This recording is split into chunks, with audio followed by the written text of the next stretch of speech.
у нас в республике всегда был.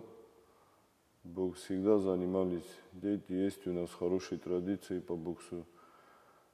И каждое время, каждое поколение старается, чтобы были боксеры хорошие, чемпионы. Но вот как в последнее время у нас клубы открываются почти каждый год, новый клуб открывается.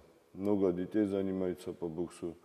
Тренера, новые тренера появляются, то есть бывшие боксеры стараются подготавливать детей, готовить. И у нас бокс сейчас на хорошем таком уровне.